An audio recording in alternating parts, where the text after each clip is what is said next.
خۆش هاتنەوە بۆ چاوی واشنگتن.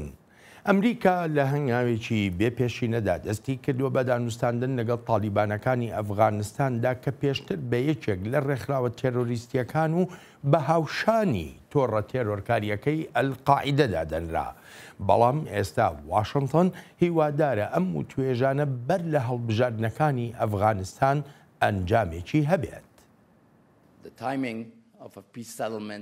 کات بۆ چارەسەری ئاشتیانە بەڕوانی نیەمە چەندین زووتر بێت باشترە. ئەوە موتووە و هەرچەندە لە کاتی هەڵبژاردنیشدا گەیشتن بە ڕێکەوتنی ئاشتی ئاڵۆز دەبێت. ئەلبەت بۆ ئەفغانستان باشترە بگەین ڕێکەوتنێکی ئاشتی بەر لە هەڵبژاردن کە بڕیارە لە مانگی حەوتدا بکرێت. لە هەمان کاتیشدا ئەوە بە باشتر دەزانین بەر لە هەڵبژاردننی مانگی حەوت بگەین ڕێکەوتن تا تالیبانیش بەشدار بن لەو پرۆسەیەدا و زەمینە خۆشکەریش بێت بۆ هەڵبژاردن لە ژینگەیەکی ئاشتیانەدا و هەروەها بۆ ئایندەی ئەفغانستانیش. ئەگەر بەرەو پێشچوون لە پرۆسەی ئاشتیدا نەهاتە ئاراوە ئەوە هەڵبژاردن هەر دەکرێت و هەرچێکشمان لە توانادا بێت دەیکەین بۆ پشتیوانی لە ئامادەکاریەکان بۆ هەڵبژاردنێکی متمانە پێکراو. کشانەوەی ئەمریکا لە ئەفغانستان بەشێکی گرنگی بوو توێژەکانی نێوان ئەمریکا و تالیبانەکانە نەک ئەوەی بگوترێ ڕێکەوتن لەسەر کشانەوە دەکرێت چونکە واشنگتن ڕای وایە پێویستە ژمارەیە دۆسێ یەکلا بکرێنەوە. ئامانجی گشتی بە پێی ڕێنمایەکانی سەرۆک و هەروەها وەزیری دەرەوە هەوڵدان نییە بۆ ڕێکەوتنی کشانەوە بەڵکو بۆ ڕێکەوتنی ئاشتیە. ڕێکەوتنی ئاشتی دەبێتە زمینەیەک بۆ کشانەوە بەڵام وەگوتم ئێمە هەوڵی ڕێکەوتن لەسەر کشانەوە نادەین. بۆ گەیشتنیش بە ڕێکەوتنی ئاشتی ئەوە پێویستە سەر و سەودا لەگەڵ کۆمەڵێک دۆسیەدا بکەین. نەخشە ڕێگایەک بۆ ئایندەی ئەفغانستان و سەقامگیری لە وڵاتەدا پێویستی بە دانوستانی ڕاستەوخۆی نێوان حکوومەتی وڵاتەکە و تالیبان هەیە. ئێمە وەک پرەنسیب گەیشتوینەتە ڕێکەوتن لەگەڵ تالیباندا لەسەر ئەو چوارچێوەی متمانە و میکانیزمەکانی جێبەجێکردن دابین دەکات. بەڵام هێشتا ڕێکەوتن نییە. تاو کاتەیە هەمووی شتەکان پەسەند دەکرێن و هەروەها ژەو شتانەی کە پێویستە سەودایان لەگەڵ بکرێت وەک نەخشە ڕێگایەک بۆ ئایندەیەکی سیاسی ئەفغانستان و کۆتایی هێنان بە شەڕ لە ئەفغانستان وەروەها شەڕی ناوخۆی ئەفغانستان. ڕاستە لە مانگی نوێی ڕابردوودا زاڵمای خەلیلزاد دەستنیشان کراوە لەلایەن وەزارەتی دەرەوەی ئەمریکا بۆ ئەم پۆستە نوێی. بەڵام ئەوە ناگەێنرێت وتوێشکردن لەگەڵ تالیباندا هەر لەو سەروەختەدا دەستی پێکرد بێت. ئێمە لە دانوستانداین لەگەڵ تالیباندا لە ساڵی 2002 بەڵام بە شێوەیەکی بچڕ بووە بەگشتیش چونکە بەردەوام جەختمان کردوتەوە لەوەی پێویستە تالیبانەکان و توێژ لەگەڵ حکوومەتی وڵاتەکەدا دەست پێ بکەن و ئەوانیش بەردەوام ڕەدیان کردوێتەوە. جاگەر ئێستاش هەڕەتی بکەنەوە ئەوە ڕێکەوتنیش هیچ مانایەکی نامێنێت. بۆ حکوومەتی ئەفغانستانیش هەر ئەوەندە بەس نییە و توێش بکرێ بەڵکو پاراستنی بەهای پرەنسیپەکان لە وڵاتەکەدا گرنگیەکی تایبەتی خۆی هەیە. وابەستەی ئیمە دابینکردنی ئاشتیە و ڕێگەگرتنی شەر لە هەر کارەساتێک بەڵام ژمارەیەک بەها هەن کە گوێ قسە لەسەرکردن نین وەک یەکگرتووی نیشتمانی سەروەرەی نیشتمانی پارێزراوی خاڵکو و هەروەها حکوومەتێکی نێوەندی بەهێز. سەرۆکی ئەفغانستان دڵنیاییشی داوەتە هاوڵاتیانی ئەفغانی کە مافەکانیان هیچ لە بەردانەوانێکی لەسەر ناکرێ. چاوی واشنگتن بۆ ئەم بەرنمەیەی میوانداری جۆ ماکرۆن ئەندامی باڵا لە نێوەندی عەرەب لە واشنگتنی پایتەخت و لێکۆڵینەوەکانیشی تایبەتن بە استراتیژیەتەکانی ئەمریکا و پەیوەندیە نێونەتەوەیەکان و قەیرانەکانی ڕۆژهەڵاتی ناوەڕاست. جۆ سەرەتا زۆر سپاس دەکەم بۆ بەشداریت لەم بەرنامەیەدا. یەکەم پرسیاریشم سەبارەت بەوەیە ئەم دانوستانانی کە ئێستا لە نێوان ئەمریکا و تالیبانەکاندا هەن وەکو دەگوترێت بۆ ئەوەیە کە سەقامگیری لە ئەفغانستانە بێتە ئاراوە. ئەفغانستان هەر گرفتی تالیبانی هەیە. بەبێ هیچ گومانێک بەشەکە لە کێشەکە و بەشێکی سەرەکیشە بەڵام هەموو کێشەکە نییە. پێویستە لە بیرمان بێت هەتا ئێستا ئەفغانستان درێژخایەنترین شەڕی ئەمریکایە. ئەوە زیاتر لە 18 ساڵە تێپەر دەبێت و هێشتا حکوومەتێکی سەقامگیرمان نییە. هێزێکی تۆکمەی ئاسایش بوونی نییە تا بتوانێت کۆنتترۆلی وڵاتەکە بکات و هێشتاش یاخیبوون هەر هەیە. داعش لەوێ خەریکە خۆی جێگی دەکات. ئەمانە وەهایان کردووە ئەمریکا هاوپەیمانی زیاتر پێک بهێنێت لە ئەفغانستان. سەرۆکیش استراتیژیەتێکی پەرشوبڵاوی هەیە لەسەر ئاستی جیهان. دەبینین سیاسەتێکی توندی بەرامبەر وڵاتانی وەک ئێران و ڤانزوێلا هەیە، بەڵام لە بەرامبەر سووریا و ئەفغانستاندا دەخوازێت لەو دوو وڵاتە بێتە دەرێ و هیچ بەرژەوەندیەکی استراتیژیان تیادا نابینێت بۆ ئەمریکا. ئەوە تا ئێستا وتوێژ لەسەر کشانەوەی ئەمریکا دەکەن لەگەڵ ئەوەشدا کە هیچ دڵنیاییەک نییە بۆ ئاشتی لە ئەفغانستاندا و هیچ متمانەیەکیش نییە کە تالیبانەکان کۆنتڕۆڵ ناگرنە دەست و بگەڕێنەوە بۆ سەروەختی پێش ساڵی 2001. جا بەڕاستی زۆر نادیار و پەرتەوازایی هەیە. پێم وایە ئەمریکا دەیەوێت لە ئەفغانستان بێتە دەرێ و دەخوازرێت استراتیژیەتێک بۆ ترامپ و کۆشکی سپی دروست بکرێت و پێدەچێت ئەمە پلانەکە بێت. هەرچەندە پرسیارێکی زۆریش بە بێوەڵام ماونەتەوە.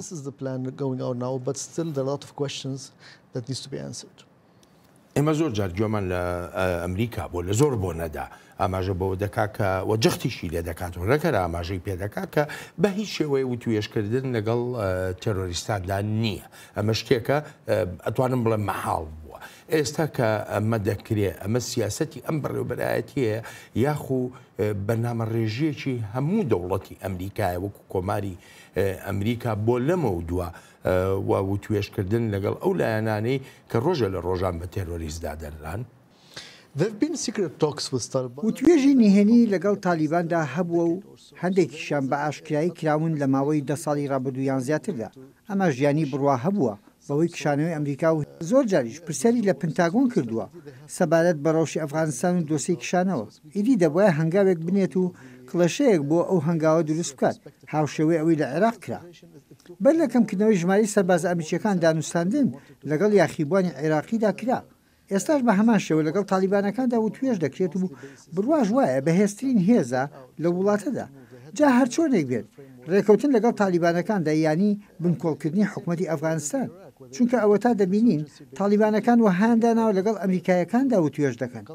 دانوستان لەگەڵ حکوومەتی ئەفغانستان بە پێویست نازانن. بەڕاستیش ئەمە کێشەیەکی گەورەیە لەم دۆسەیەدا. ئەمە بە گۆڕینی تاکتیک لێک نادرێتەوە، بەڵکو کارکردنە لەسەر خواستەکە. لەگەڵ تالیبان و توێش بکە، ڕێکەوتنێک بێنە ئاراوە، سەربازەکان بکشێنەرەوە، زیانەکان کەم ببێتەوە، سەربازەکان و سەرچاوەکانیش بگوێزەرەوە بۆ شوێنێکی تر لە جیهاندا. شتێکی تریش هەیە. بۆ نمونە ئیسرائیل هاوپەیمانێکی استراتیژی زۆر بەهێزە لە ڕۆژهەڵاتی ناوەڕاستدا بۆ وڵاتە یەکگرتووەکانی ئەمریکا. ئیسرائیل گرفتی تێرۆریزمی هەیە. بۆچی ئەمریکا ئەم هەوڵە لەگەڵ ڕێکخراوی وەکو حەماسدا نادا، بەڵام لەگەڵ تالیبانایدا؟ حەماس جیاوازە، چونکە لەو قەیرانەدا پێویست بە دەستهەبوونی ڕاستەوخۆی ئەمریکا نییە. هێزی سەربازی ئەمریکا لە ناوچەکانی فەڵەستینیەکاندا نییە. ئەمە یەکێکە لە جیاوازەکانی بەراورد لەگەڵ ئەفغانستاندا. ئیسرائیل بەڕاستەوخۆ بە ناڕاستەوخۆش و توێژی لەگەڵ حەماسدا هەیە. لە ڕێی میستیەکانە و ڕێکەوتنیش هەیە لە نێوانیاندا بۆ ئاڵوگۆڕکردنی دیلەکان و هێنانوبردنی سوتەمەنی. وەگوتم ئەمریکا دەستێکی ڕاستەوخۆی نییە لە ڕێی هێزی سەربازیەوە، بەڵام لە ئەفغانستان 500 یان زیاتر سەربازی ئەمریکایی لێ. بۆیە پێویست بە ڕاگررتنی یاخیبوون دەکات لە ڕێی دانوستاندن بۆ ئاشتی لەگەڵ تالیبانەکاندا. بەڵام کێشەکە لەوەدا ئایا و ئاشتیە درێژخایەن دەبێت، سەقامگیری بەدووادا دێت، یان هەر تەنها ڕێکەوتنێکی کاتیە و کە لەشکری ئەمریکا کشایەوە تالیبانەکان باڵادەست دەبن لە حکوومەتی ئەفغانستاندا. ئەمانە ئەو پرسیارانن کە پێویستە بەڕێوەبەرایەتەکەی سەرۆکترامپ وەڵامیان بداتەوە. لە وەڵامی پرسیارێکی پێشووتردا ئاماژە بەوە کرد کە دەڵی لە ئەفغانستان تالیبانەکان بەهێزترین لایەنی تێرۆریستی چەکدارن، کە ئەڵی بەهێزترین لە قاعیدەش بەهێزترن. پێم وایە لە ماوەی زیاتر لە 10 ساڵی ڕابردوودا تالیبانەکان زۆر بەهێزتر بوون کاتێک ئوسامە بنلادن لە دەرەوەی وێنەکەدا بوو. هەوڵێکی زۆر هەبوو بۆ چەسپاندنی پرەنسیپەکانی تالیبان لە ناو تالیبانەکان خۆیاندا. ژمارەی چەکدارە بیانیەکان وەک پێشتر نەماوە. ئێستا لەوێ داعشش دروست بووە. هەر بۆیە ئێستا تالیبانەکان دەیانەوێت زاڵ بن بەسەر جیاوازیە ناوخۆیەکانیاندا، چونکە دەزان هەرگەشەکردنێکی زیاتری داعش ئەوە مەترسیە بۆ سەر تالیبانەکان خۆشیان.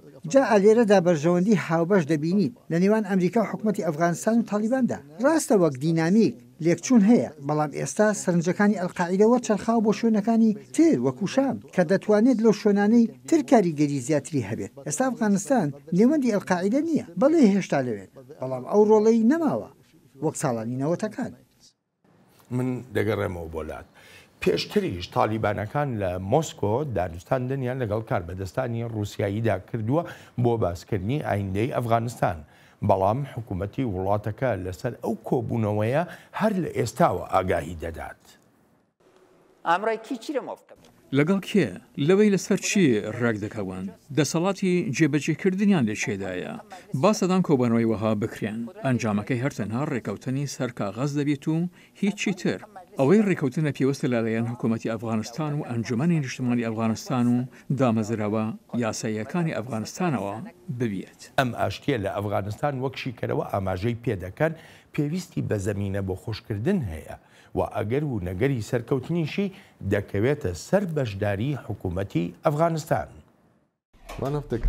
یەکێک لە دۆسە گرنگەکانی تایبەت بە ئاشتی لە ئەفغانستاندا ئاگربەستە. پێویستە ئاگربەست بە شێوەیەکی تەواو تۆکمەتدا بنرێت و ئەوجا حکوومەتیش دەبێت بەشداری هەبێت لەو پرۆسەیەدا، چونکە گەر حکوومەت بەشدار نەبێت یادا ئەوە دەبێتە مایە کێشەی گەورە. ڕاستە ئەمریکا لە هەوڵی خۆیدایە، بەڵام بۆ شیکەرەوە پێویستە ئەم دۆسەیە لە نێوان تالیبان و حکوومەتی ئەفغانستاندا زیاتر قسەی لەسەر بکرێت. ئەمریکا هاوبەشی ڕاستەقینەی تاڵبان نییە. پێویستە تاڵبان ئەم دۆسیە لەگەڵ حکوومەتی ئەفغانستاندا تاوتوێ بکات و باسی بکات. هیوادارین ئەمجارە لەم پرۆسەیەدا بەشداری هاوڵاتیان و حکوومەتی ئەفغانستانیش ڕەچاو بکرێت. بەرەو پێشچوون هەن لە دانوستانەکانی نێوان ئەمریکا و تالیبانەکاندا، بەڵام هێشتا ئەوە بەس نییە تا بگوترێت دۆسیەکانی تر یەکلا کراونەتەوە. ئەوەی لی تێگەیشتوم ئەوەیە وەک پرینسیبێک ڕێکەوتن لەسەر ئەوەی پێویستە تالیبان هاوکار بێت لە ڕێگەنەدان بەوەی ئەلقاعیدە و داعش و ڕێکخراوە تونندڕەوەکانی تر ئەفغانستان بکەنە شوێنی داڵدانی خۆیان. ئەمریکاش قایلێت بە کشانەوە واتە هێزەکانی ئەمریکا و ناتۆش. ئەمانەش هەموو کەوتونەتە سەر ئەوەی تالیبان قایل بێت بە دەستپێکردنی دانوستاندن لەگەڵ حکوومەتی ئەفغانستاندا و شەڕیش ڕابگرێت هاوکاتی ئەو توێژانە. دەشێت ئەم توێژانەژ یەکێک بێ لە هەنگاوەکان بۆ بەرەنگاربوونەوەی تونڕەوی ئاینی یان تێرۆریزم، بەڵام لەسەر و ئەمەشەوە بەرەنگاربوونەوەی ئایدۆلۆژیای تێرۆریزم بەشێکی سەرەکیە لە نەیشتنی ئایدۆلۆژیای ڕێکخراوەکانی وەک تالیبان و دەوڵەتی ئیسلامی و هاوشێوەکانی تریشیان. هزر و بیرکردنەوەی داعش تەنها لە جوگرافیای سووریا یان عێراقدا سنووردار نییە. ئایدۆلۆژیەتی داعش بە خێرایی بڵاو دەبێتەوە، چونکە ئایدۆلۆژیەتی ڕق و کینە و تونڕەویە و ئایدۆلۆژیەتی سەپاندنە و هیچی تر نییە. بەڵێ گرنگە لە ڕووی لەشکریەوە شکست بە و ئایدۆلۆژیەتە بهێنرێت لە کاتێکدا چەکی بەدەستەوەیە. بەڵام لە زۆر وڵاتدا داعش چەکی پێنیە وەک بەریتانیا، عەرەبستانی سەعودی، ئۆردن، وڵاتانی تری ئەوروپا، لە تورکیا، لە عێراق، لە ئەمریکا، لە زۆر شوێنی تریش کە پێویستە بەرەنگاری ئایدۆلۆژیەتەکەی ببینەوە. کارکردن لەسەر ئەوەی خەڵک بەرەو ئەو جۆرە ئایدۆلۆژیەتانە نەچن بەشێکی تری ئەرکەکەیە بۆ لەناوبردنی تێرۆریزم و هەروەهاش تێگەیشتن لە خودی ئەو ڕێکخراوانەی ڕق و کینە بەسەر کۆمەڵگەدا دەبەخشنەوە. هەرچەندێک خەڵک زیاتر خۆیان تەرخان بکەن بۆ ئەو هزر و بیرکردنەوەی داعش و وابەستەی ئەو ئایدۆلۆژیەی دەبن، ئەوە دەبینیت هێندە و زیاتر توندڕەو دەبن. ینی چەندێک زیاتر خوان بۆ وەهابیزم و بۆ سەلەفیزم تەرخان بکەن، ئەوە ئەوەندە و زیاتریش وەک بۆمبی ناو کۆمەڵگەیان لێ دێت. هەر بۆیە پێویستە تێگەیشتنمان هەبێت لەبارەی ئەوەی چێیە بەرەو ئەو دەستەیە دەڕات و ئەو جار لەو دەستە و تاقمەتیە بگەین و بەرەنگاری ببینەوە. وەکو جۆمان لێ بوو تالیبانەکان پێدەچێت لەگەڵ ڕوسیاییەکانیشدا لە وتوێژدا بن، کامیان کاریگەری زیاتری دەبێت بەسەر ڕەوشی ئەفغانستانەوە، ئەمریکا یا رووسیا؟ بەدڵنیایەوە ئەمریکا زیاتر ڕۆڵیە بێت. رووسیاییەکان لەم چەند ساڵی ڕابردوودا ڕۆڵێکی ئەوتویان نەبووە، بەڵام ئێستا دەیانەوێت ڕۆڵێکیان هەبێت لە کاتێکدا کە هێشتا ئەمریکا لەوێ و لە شوێنەکانی تریشە. ئەوە تا دەبینی لە سووریا، لە ڕۆژهاتی ناوڕاست، لە ڤەنزوێلا. ینی ئێستا رووسیەکان دەیانەوێت ڕۆڵیان هەبێت وەک ئەوەی بینیمان و دەیانەوێت دانوستان لەگەڵ تالیباندا بکەن. بەڕاستیش پێم وانییە ئەو توێژانە بەرەنجامێکی ئەوتویان هەبێت، چونکە بیرمان نەچێت هەردوو لە دژمنی سەرسەختی یەکن و ساڵانی هەشتاکانی سەدەی ڕابردوو شەڕی قوس و خوێناوی لە نێوانیاندا بووە. بێمتمانەیەکی زۆر لە نێوانیاندا هەیە.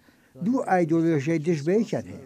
تالیبانەکان دەیانەوێت وەها خۆیان دەربخەن کە کارکتەری سەرەکین لە ڕووداوەکانی ئەفغانستاندا و دەخوازن بکەونە وتوێژ لەگەڵ هەموو کارکتەرە نێونەتەوەیەکاندا. رووسیا بە شێوەیەک لە شێوەکان ئەم زەمینەی بۆ ڕەخساندوون، بەڵام وتوێژەکانیان بە هیچ شوێنێک ناگات و کۆتایی یاریەکەشیان کەوتۆتە سەر بەرەنجامەکانی وتوێژەکان لەگەڵ ئەمریکادا. ئەمریکا بە چ شێوێک سەر و سەودایان لەگەڵاکات؟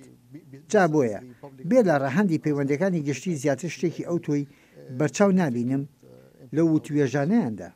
ئەگەر ڕێکەوتن لەگەڵ ئەمریکا شاکرا و مۆرکرا لە نێوان تالیبانەکان و لە نێوان ئەمریکادا ئەگەر حکوومەتی ئەفغانستان بۆ خۆی بەشێک نەبێت لەو ڕێکەوتنە ئیتر دەبێت چاوەڕوانی چ جۆرە سەقامگیریە بکەین بکۆی کە ئەمریکا داوایەکات. پێم وایە یەکەم کێشە لەوەدا دەبێت ئایا تالیبان وابەستەی ئاگربەست دەبێت یان نا. هەرچەندە هەندێک گومانم لەوە هەیە، بەڵام پێویستە چاوەڕوان بین و بزانین بەرەنجامەکان بە چه ئاراستەیەکدا دەبن.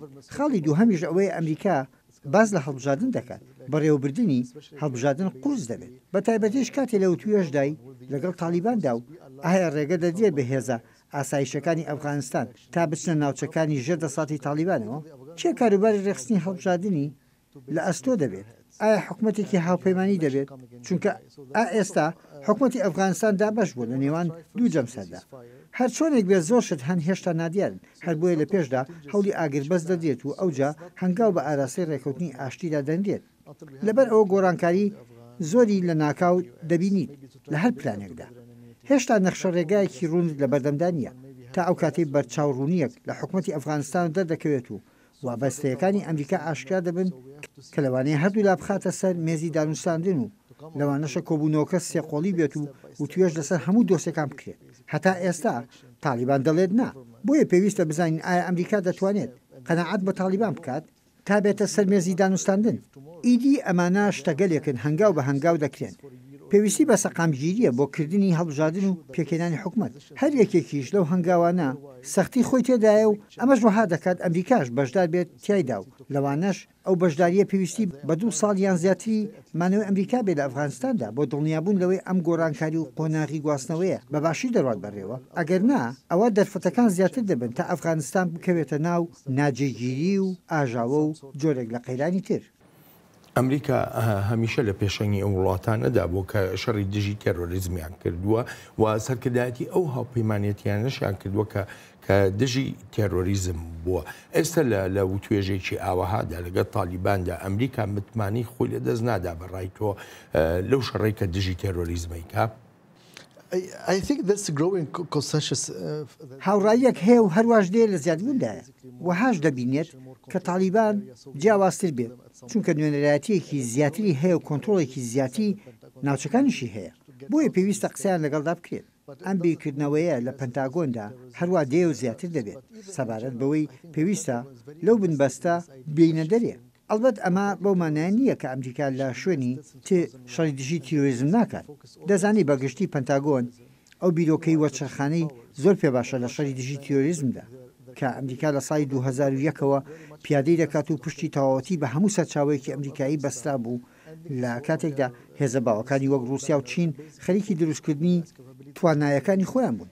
ئێستا پەنتاگۆن بە سوودێکی زۆر باشی دەزانێت لە سووریا و لە ئەفغانستان بێتە دەرێ و شەڕی تیرۆریزم بە شێوەیەکی تر بکرێت و پشت بە توانایی و چۆنیەتی سەوداکردنی ئەمریکا ببەستێت لەگەڵ هێزە باوەکاندا. خۆ ئەگەر شکستی هێنا لەوەی بگاتە ڕێکەوتنی ئاشتی ئەوە ئەوجا پێم وا دەبێت کاریگەری دەکاتە سەر متمانە بە هەوڵەکانی ئەمریکا لەگەڵ کارکتەرەکانی دەوڵەت نین وەک تالیبان. لێرەدا دەمەوێت بڵێم ئەمریکا خۆی سەلماندووە لە شەڕی دژی تیرۆریزمدا، بەڵام ئایا چۆن خۆی دەسەلمێنێت لە ململانیەکاندا بۆ ئاشتی، بۆ قۆناغی دوای تیرۆریزم، بۆ چۆنیەتی بنیادنانی هێزی ئاسایشی لە عێراق، لە سووریا و لە ئەفغانستاندا. ئێستا چوینەتە قۆناغێکی نوێەوە لە شەڕی دژی تیرۆریزمە و بۆ دڵنیابوون لە سەقامگیری و لەوەش کە جارێکی تێر تیرۆریزم سەرهەڵ ناداتەوە. ئەمەش باشترین تاقیکردنەوەیە لەگەڵ تالیبانەکاندا. مەسلەی جارێکی کە سەرهەڵدانەوەی تێرۆریزم ئەمە لە ئەفغانستانە نییە، لە سووریاشدا هەیە. هێشتاش وەک باس دەکرێت ترس و نیگەرانی لە سەرهەڵدانەوەی داعش هەیە. بۆ نمونە وەک ڕێکخراوێکی تێرۆریست هاوپەیمانەتی ناتۆن نکوڵی ناکات لەو نیگەرانیە و ڕێگەگرتنیش لە داعش لەوەی بتوانێت ناوچەکان داگیر بکاتەوە و هەروەها ڕێگەگرتنیش لە سەرچاوەکانی داهاتی داعش بە هەنگاوی گرنگ ناودێر دەکات. داعش ئەو ناوچەی بۆ چەند ساڵێک دەستی بەسەردا گرتبوو لە ژێر کۆنتترۆلیدا نەماوەتەوە. ئەو ناوچەیە ڕووبەرێکی فراوان بوو، هێندەی بەریتانیا دەبوو، 8 میلیۆن کەسی تێدا دەژیا. داعش توانی هەڕەشە و مەترسی بخاتە سەر بەغدا. ئەگەر ئێمە کاری خۆمان نەکردایە ئەوە مەترسی و سەختیەکی زۆرمان لە ڕەوشی ناوچەکەدا دەبینی. بەڵام توانیمان کارێکی وەها بکەین دڵنیابین لەوەی جارێکی تر داعش دەست بەسەر ئەو ناوچەیەدا ناگرێتەوە. ئەمە بەو مانایە نییە ئیتر داعشجی مەترسی نییە چونکە ئێستا بەنیهێنی کار دەکات هێشتاش بەرپرسیارە لە هێرشە تێرۆرکاریەکان داعش ئێستا بە شێوەیەکی تر کار دەکات نەک هەر لە سووریا و عێراقدا بەڵکو لە وڵاتانی تری جیهانیشدا ڕێکخرا و شانی تری جۆرە و جۆریان هەیە داعش لە ئەفغانستان هەیە داعشی خۆراسان هەیە لە ئەفریقا هەیە داعش تەواو نەبووە بەڵام دەستکەوتی ئێمە شتێکی گرنگە داعش ناتوانێت بگەڕێتەوە شوێنەکانی کۆنتترۆلیان کردبوو ڕێگەشی لێگیراوە لەوەی داهاتی ئەو ناوچانەی هەبێت هاوکات شیکەرەوەش لە بڕواایەدان پێویست بەگرتنەبەری ڕێوشێنی ترە تا بتوانرێت دڵنیایی بدرێت لە نەمانی تەواوەتی داعش. لە ڕاستیدا ئەوەی لە ڕووی لەشکریەوە شکست بە داعش هاتووە بەو مانایە نیە ئایدۆلۆژیەتی داعش کۆتایی پێهاتووە و مەترسیەکانی سەرهەڵدانەوەی داعش تەواو بووە بەڵام پەرسەندنێکی پۆزتیڤانەیە لە ڕووداوەکاندا هەرچەندە بەو مانایە نییە قەیرانی سووریاش چارەسەر دەبێت چونکە دەشێت ئاڵۆزی گەورەتر لە ئیدلیب ببینین لەوانە کێشەکان لە نێوان ڕژێمی سووریا و پەرسەندەکانی باکووری ڕۆژهڵاتی سووریا و ئەو ناوچانەی داعشیان لێدەرکران. شانە نووسوەکانی داعش بەشێکی بەرچاوی مەترسیەکان وەک گەورە کار بەدەستانی هێزەکانی سووریای دیموکرات دەڵێن هەوڵی هاوبەشی هەموو لایەکی پێویستە. الهزيمة العسكرية لا تكفي. شکستی لەشکریانەی داعش بەس نییە بەڵێ بەم زوانە یان لە ماوەی چەند ڕۆژێکدا شکستی تەواوەتی داعش ڕادەگەیەنرێت بەڵام ئەو ڕاگەیاندنە بۆ مانایە نیە داعش بە تەواوەتی شکستی هێناوە ئەو شکستە تەواوەتیە لە کاتێکدا دەبێت کە لە هەردوو ڕووی ئایدۆلۆژی و هزریەوە شکست دەهێنێت بێگومان ئەوەش ئەرکە هەرە قورسەکەی و پێویستی بە کۆش و توانایەکی گەورە هەیە لەلایەن هەمووانەوە بەرەوەش پێویستی بەرەنگاربوونەوەی شانەنووسەکانی داعش هەیە بەڵێ دەوڵەتی خلافەت کۆتایی پێهات بەڵام دەشبێت بەرەنگاری ئایدۆلۆژیەت و هزری توندڕەوی ببینەوە. پێدەچێت هەر لە ئێستاوە بەرنامە ڕێژی دەستی پێکرد بێ بۆ قۆناغی پاش داعش لە سووریادا بۆ بەرەنگاربوونەوەی شانە نووسوەکان و بۆ بەرەنگاربوونەوەی ئایدۆلۆژیەتی توندڕەویش. حرب الخلايا النايمة لها طرق بێگومان بەرەنگاربوونەوەی شانەنووسەکانی داعش ڕێگەی تایبەتی خۆی هەیە بەڵام بەرەنگاربوونەوەی ئایدۆلۆژیەتی داعش پێویستە لە ڕێی خوێندن و خوێندەواری و دانانی بەرنامەی تایبەت بۆ سەر لەنێ دروستکردنەوەی مرۆڤ لە ڕووی سایکۆلۆژی و هزریەوە لەو 5 ساڵی ڕابردووشدا ئایدۆلۆژیی داعش و توندڕەوی لە برەودا بووە پێویست بە برەودانە بۆ گەشەکردنی ئابووری پێویستە لە هەموو بارەکانەوە بچین بەهانای ئەو خەڵکەی کە لەژێر دەستی داعشدا بوون پێم وایە بەم ڕێگە و بەرنامە نوێیانە دەتوانی مرۆڤ لە هەزری توندڕەوی ڕزگار بکەین.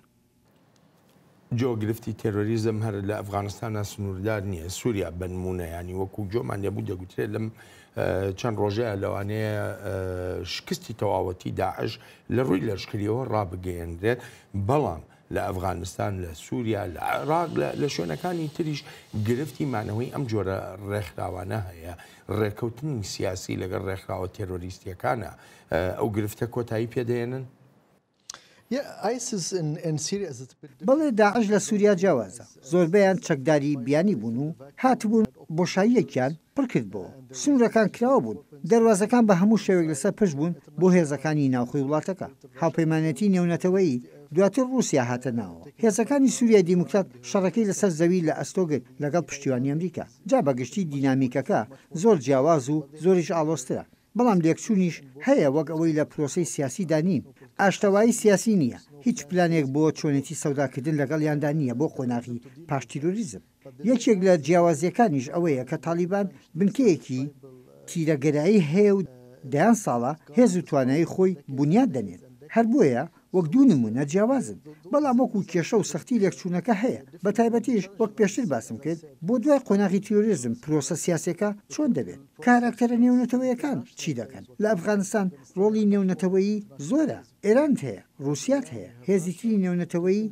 سووریاش بە هەمان شێوە ینی هەردوو وڵات سەختی گرفتی ئایندەییان هەیە و هەنگاویش بە ئاراستەی پرۆسەی سیاسیدا ئاسان نییە بەبێ ڕاگرتی توندوتیژەکان و دەرفەت ڕەخساندن یان زەمینە خۆشکردن بۆ کاراکتەرە ناوخۆیەکان تا بکەونە دیالۆگ لەگەڵ یەکتردا لە ئەفغانستان و لە سووریا کاراکتەرە ناوخۆیەکان قسە لەگەڵ یەکتر ناکەن لێرەشدا بەشێک لە کاراکتەرە نێونەتەوەیەکان تا ئەندازەیەک تەگەرن لە بەردەم پرۆسەی سیاسیدا لە جیاتی ئەوەی هانی ئەو پرۆسە سیاسیە بدەن و لایەنەکان بەیەک بگەێنن هەر هەموو وڵاتانی بوونمونە لە سووریادا ڕۆڵ و کاریگەری خۆیانیان هەیە کە لە ناو قەیرانی سووریادا ئەمریکا رووسیا ئێرانە تورکیا هەر وڵاتێک کە بە بیرماندیە هەر یەکەیان جۆرە پێناسەی تایبەتی خۆی هەیە بۆ تێرۆریزم هەر یەکەیان بە شێوەیەک و ئەندازەی جیاوازیش لە دیاردەی تێرۆریزم دەڕوانن ئەمە گرفتێکی سەرەکی نییە تەنانەت لە ئەفغانستانە بۆ نمونە لەوانەیە وڵاتە بێ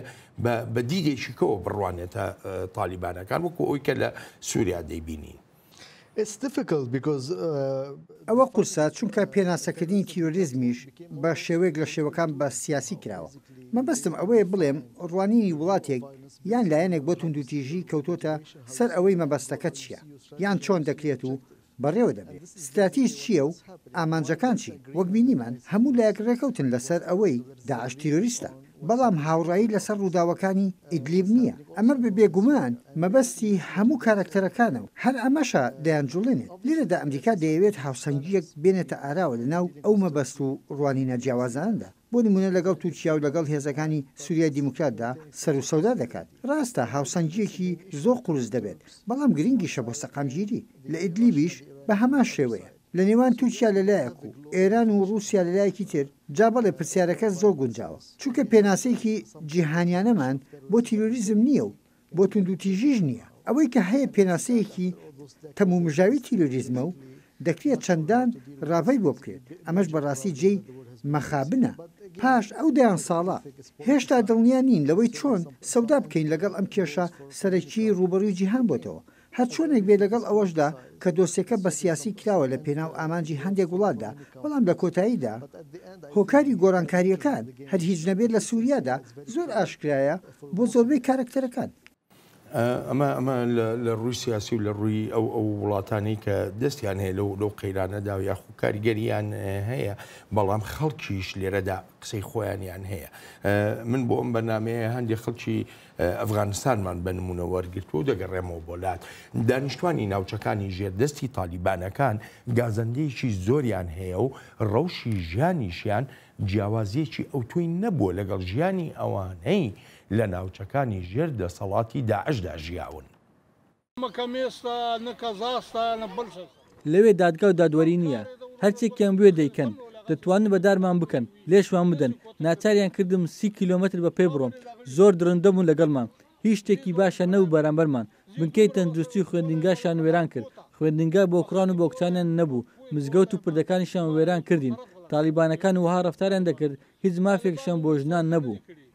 لە فەرهەنگی تالیبان و داعش و ڕێکخراوە تونڕەوەکاندا شوێنێک نییە بۆ ژیانی مرۆڤ و یاسا و ڕێساکانیان بە هیچ شێوەیەک جێی ڕێزگرتن لە مافەکانی مرۆڤی تیادا نییە.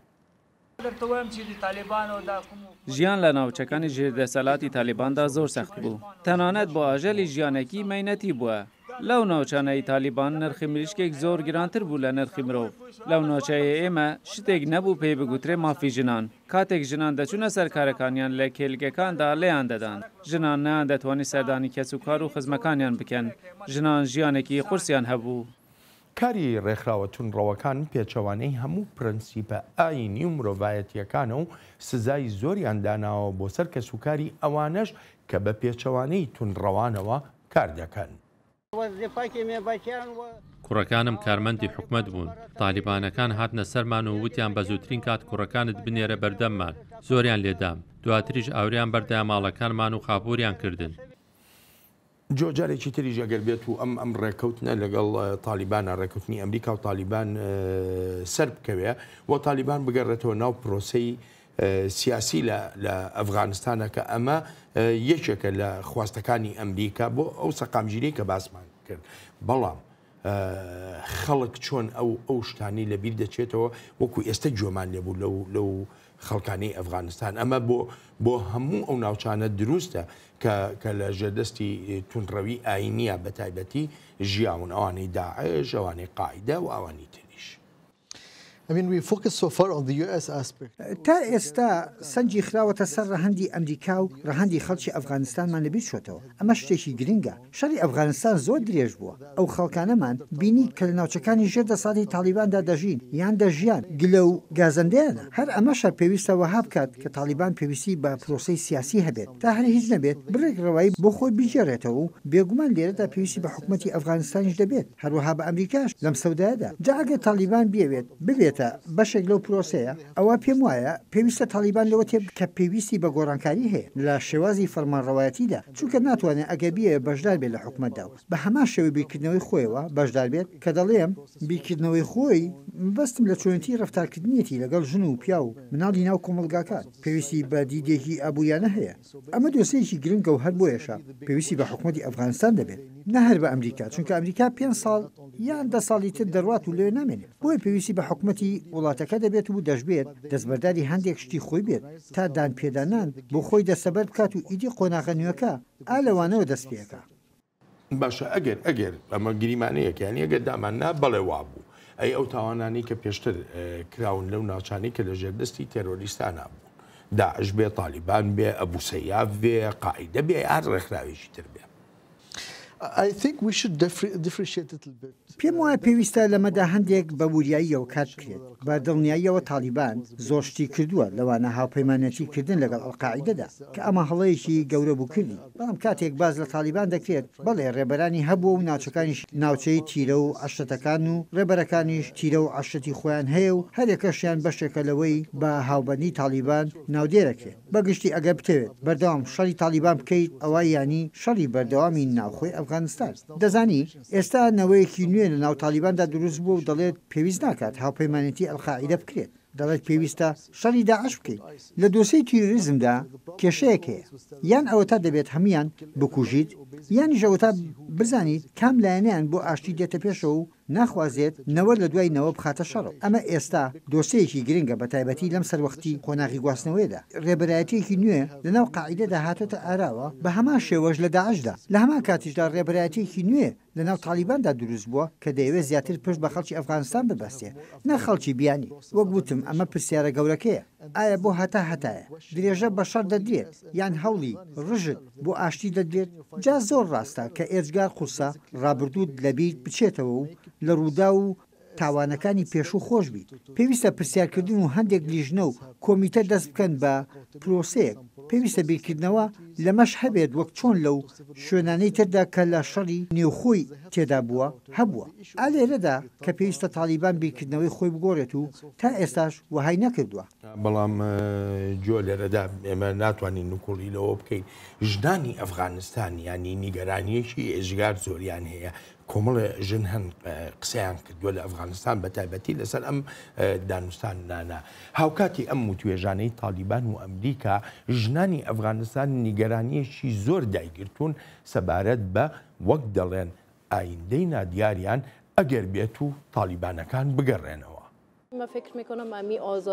پێم وایە ئازادی بۆ قۆناغی پاش تالیبان دەستکەوتێکی گەورەیە بەڵام ئەگەر جارێکی تر پاشەکشە بکەین ئەوە گەڕانەوەیەکی زۆر خراپ دەبێت و باجێکی زۆر قورسیشی دەبێت بەسەرمانەوە بەشێکی ژنان لەو بڕواایەدان ئەم وتوێژانە هۆکارێکە تا تالیبانەکان بتوانن پێشێلکاری زیاتر بەرامبەر ژنان بکەن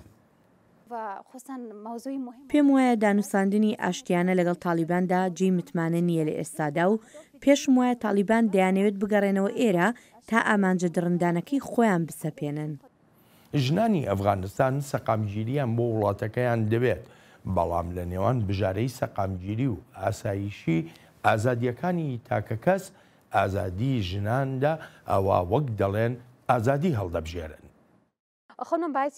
وەک ژنێک وەک هاوڵاتیەکی ئەفغانستان نیگەرانم لەوەی ئەم ئاشتیەی لە ئەفغانستان دێتە ئاراوە نەبێتەمایی ئەوەی مینەتیەکانی ساڵانی ڕابردوو بکرێتە قوربانی ئەم ئاشتیە نابێت ببێتەمایی چاوداخستن لە دۆسەی ژنانی ئەفغانستان من بۆ خۆم بە ئاشتیە قایل نابم داوام لێ بکات بچمە ماڵەوە دانیشم دەنی خۆم بەرز دەکەمەوە و هەرگیز ئامادە نیم بە ئاشتیە قایل ببم لەسەر ئازادی من بکەوێت کۆتوبندم بکات و ناچارم بکات بڕخە بپۆشم و لە ناو قەفەسێکدا دام بنێت بە ئاشتیە قایل نابم سەقامگیریم بۆ بێنێت و بەڵام لە زیندانم بنێت بەڵام ژنیشان لە ئەفغانستان بە گەشتبینیەوە لەم پرۆسەیە دەڕوانن و بڕوایان وایە وەک چۆن بە تێپەڕبوونی کات شتەکان دەگۆڕدرێن ئاوەهاش تالیبانەکان دەگۆڕێن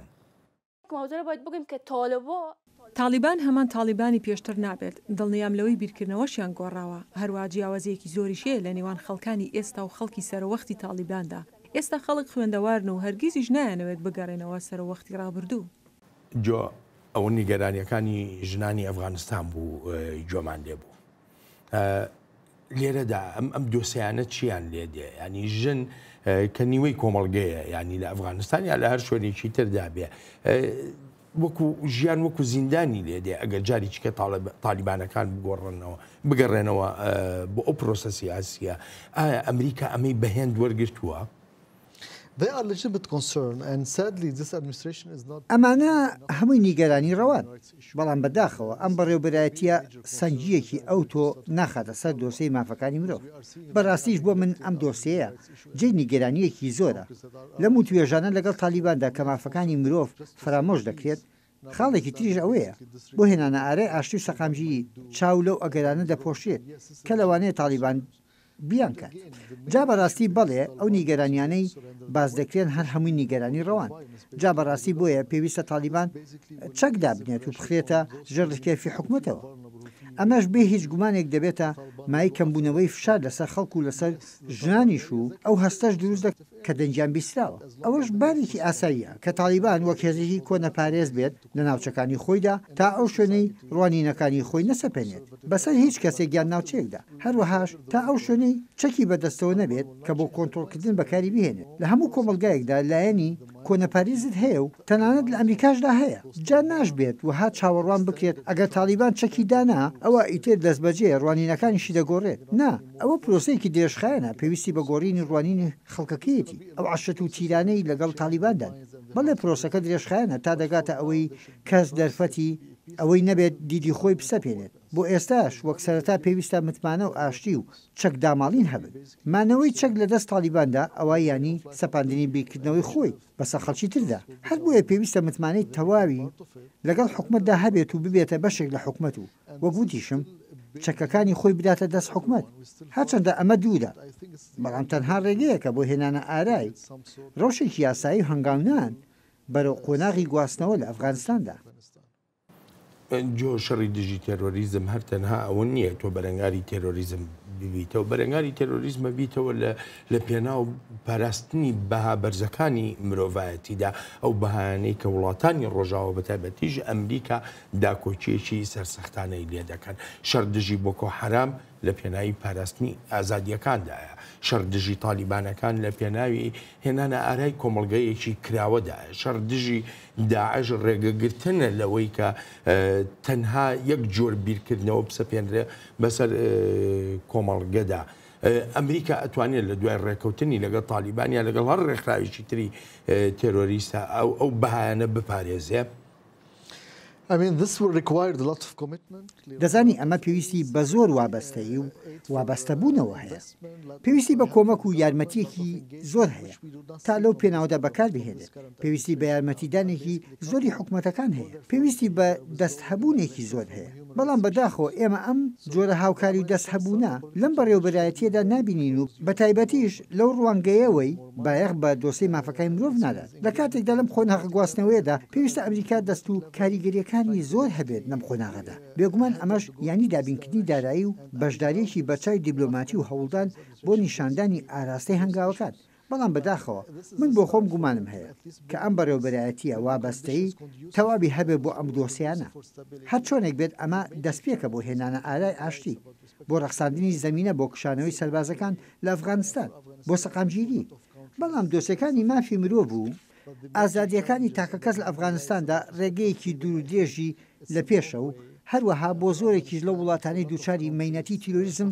هاتوونەتەوە یەکێک لەو خانمانەی کە قسەیان کرد لەبارەی گەڕانەوەی تالیبانەکان بڕێک گەشتبین بوو بەوەی کە شتەکانە ئەگۆڕێن و تۆش پێشتریش ئاماژە بەوە کرد بە دووری نازانیانی تالیبانەکانیش بگۆڕێن بەڵام چۆن نەتوانین ئێمە متمانە بەو جۆرە گۆڕانکاریە بکەین لە کاتێکە هەمووی ئاسا و ڕێساکانی تالیبان و ڕێکخراوە تێرۆریستەکانی تریش لەسەر بنچینەی شریعەتە ئاینیەکەی خۆیان بەپێی ئەو ڕێکخراوانە ئەو شریعەتە گۆڕانی تیادا بەسەر نایێت چۆن؟